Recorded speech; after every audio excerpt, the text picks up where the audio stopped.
বরিশালের নদ-নদীকে একসময় ইলিশের অভয়ারণ্য বলা হলেও সেই ঐতিহ্যে ভাটা পড়েছে।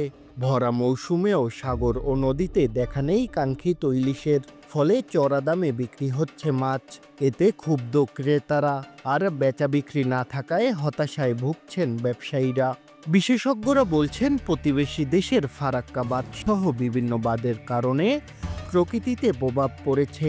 ফলে ইলিশ প্রজননের কাঙ্ক্ষিত পরিবেশ নদীগুলোতে না থাকায় এমন আকাল দেখা দিয়েছে। শঙ্কা রয়েছে ইলিশ বিলুপ্তির। কাঙ্ক্ষিত ইলিশ নিয়ে আসতে না পারায় অস্থির হয়ে উঠেছে বরিশালের সবচেয়ে বড় মাছের মোকাম পোট্রট মৎস্য অবতরণ কেন্দ্র সহ স্থানীয় বাজারগুলো। চাহিদার তুলনায় সরবরাহ কম থাকায় দামও নাগালের বাইরে।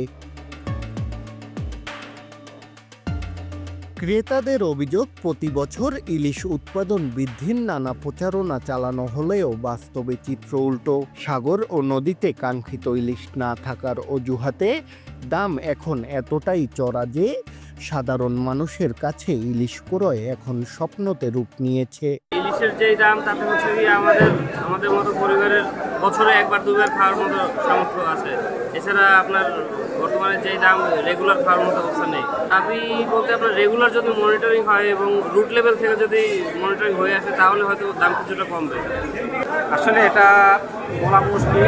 সিন্ডিকেট বর্তমানে অনেক কিছুই চলতেছে। আবার দেখা গেছে বর্তমানে বাজারে বিভিন্ন ধরনের তরকারি বা অন্য কিছু উপরে নির্ভর করে মাছের বাজার। সেক্ষেত্রে দাম আপ ডাউন করতেছে, কখনো একটু কম হয়, কখনো একটু বেশি। খুবই কষ্টসাধ্য আর কি। যে পরিমাণে দাম তাতে সাধারণ মানুষ কেনার অনেকটা বাহিরে। সঠিক বাজার মনিটরিং হলে ভালো হয়, সব থেকে বেটার বাজার মনিটরিং হলে সব থেকে ভালো হয়। ক্রয় ক্ষমতার বাইরে ইলিশ মাছ, মানে সিজনও এক সিজন চলতেছে, তারপরও ইলিশ মাছ সাধারণ মানুষের ক্রয় ক্ষমতার বাইরে। আপনার 1000 ছোটো মাছ, একদম ছোটো যেটা, সেটাও আপনার 1000 বা 800 টাকার মতো কেজি চলতেছে, একদম ছোটোটা। আর যেগুলো বড় ওগুলো আপনার 2400-2500 টাকা কেজি চলতেছে। আমরা তো বাজারে শুধু আসি দেখি, কিন্তু ক্রয় করতে পারতেছি না।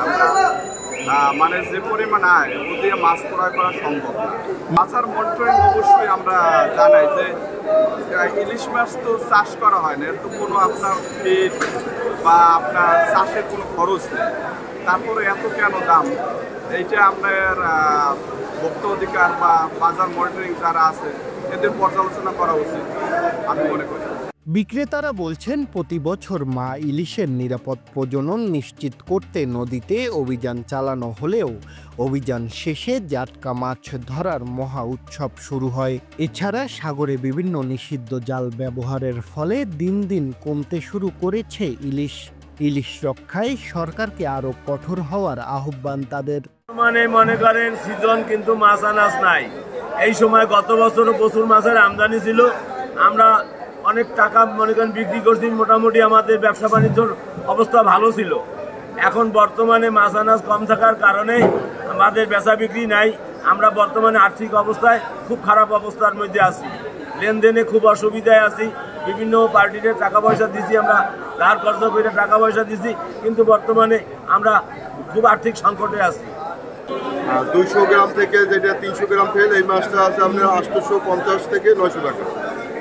আর যেটা 300 গ্রাম ওইটা আছে 1000 টাকা, 1000 থেকে 41, সরি 1000 থেকে 1050 এইরকম আছে। আর যেটা 400 গ্রাম ওইটা আছে 1300 থেকে 1400 টাকা।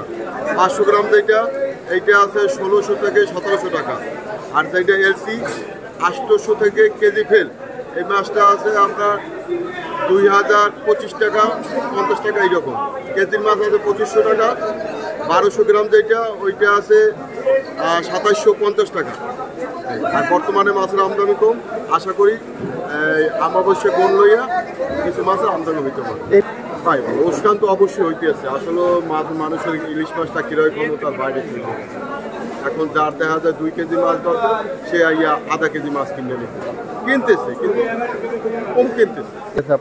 আমরা ক্ষতিগ্রস্ত, ব্যবসায়িক ক্ষতিগ্রস্ত। এই বছর ইলিশের দাম অনেক বেশি, কারণ ইলিশ নাই বলেই চলে। ইলিশ সুন্দর এই সময় বরিশাল মোকামে নাইলো 700 মন আমদানি, বর্তমানে মাছ আমদানি 1-1.5 মন আমদানি।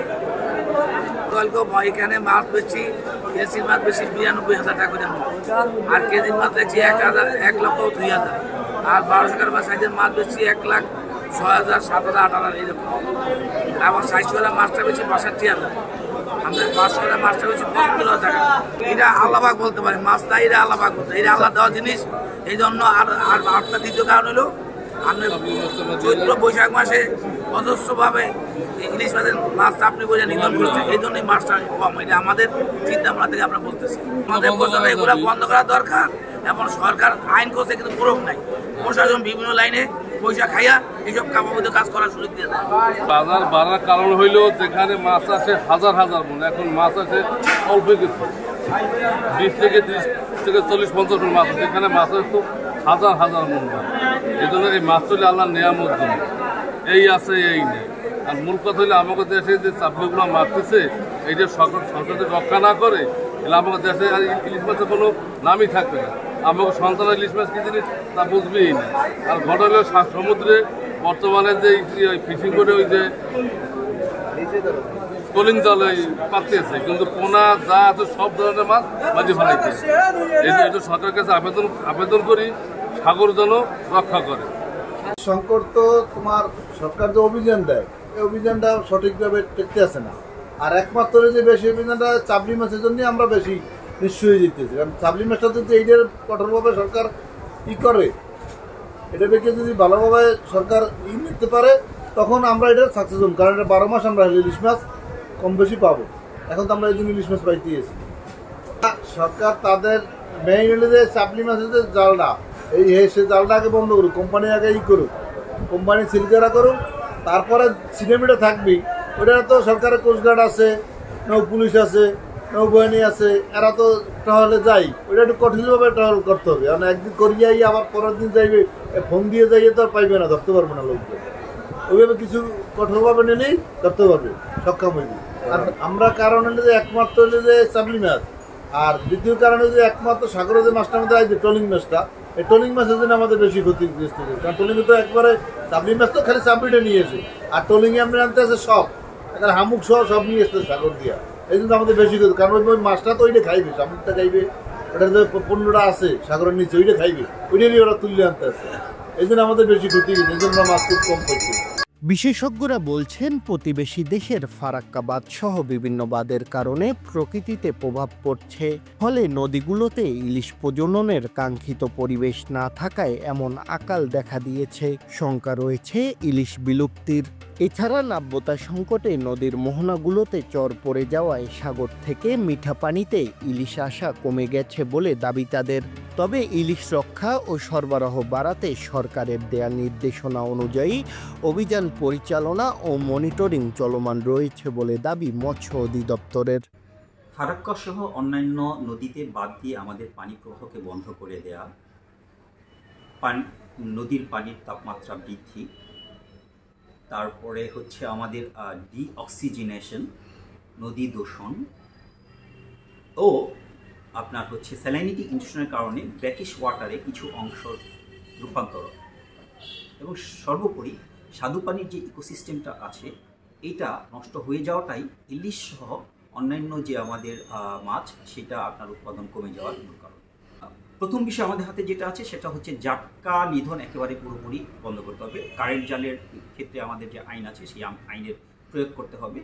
নদী দখল, নদী দূষণ এবং এর সাথে সাথে ফ্রেশ ওয়াটার ইকোসিস্টেমকে রিসোর্স হিসেবে বিবেচনা করে এটাকে আপনার হচ্ছে যে ওয়েস্ট ম্যানেজমেন্ট পলিসি সেটাকে আপনার ঠিক করে আমরা নদীকে একেবারে মানে নদীর যে পানি প্রবাহ সেটাকে ঠিক রাখার জন্য যত ধরনের আপনার আইনের প্রয়োগ আছে সরকার সেটা নিশ্চিত করতে হবে, এবং তাহলেই শুধুমাত্র ইলিশ সহ অন্যান্য মাছের আপনার হচ্ছে উৎপাদন বাড়ানো সম্ভব।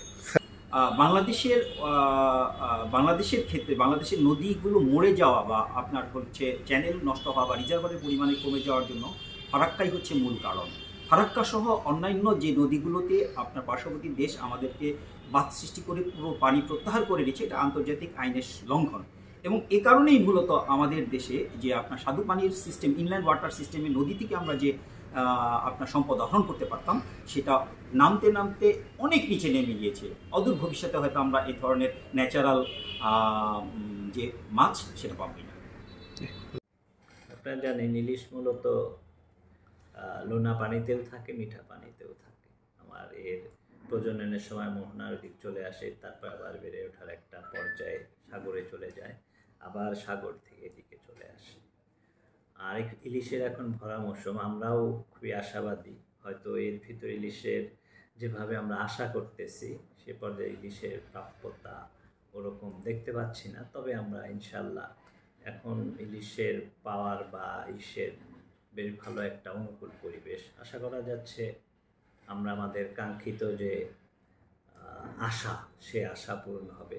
এছাড়া আপনারা নিজেরাও জানেন দেশের নদ নদীর নাব্যতা সংকট থেকে শুরু করে প্রাকৃতিক পরিবেশ প্রতিবেশের অনেক পরিবর্তন হয়েছে, সেজন্য ইলিশের মাইগ্রেটরি রুট এবং অন্যান্য বিষয়েও প্রভাব ফেলে ইলিশের এই বিচরণে বা ইসে। তবে আমরা আশাবাদী, আশা করতেছি খুব দ্রুতই আড়তদার থেকে শুরু করে যারা প্রান্তিক জেলে শুধু ইলিশ ধরে তাদের মুখে হাসি ফুটবে। আমরা তো মূলত সম্প্রসারণের কাজ করি, আর আমাদের যারা রিসার্চ উইং আছে তারা এগুলো নিয়ে কাজ করতেছে। তাদের ফাইন্ডিং দেখে হয়তো সামনের দিনগুলোতে এটা নিয়ে আমরা কার্যকর ব্যবস্থা নেওয়া যাবে।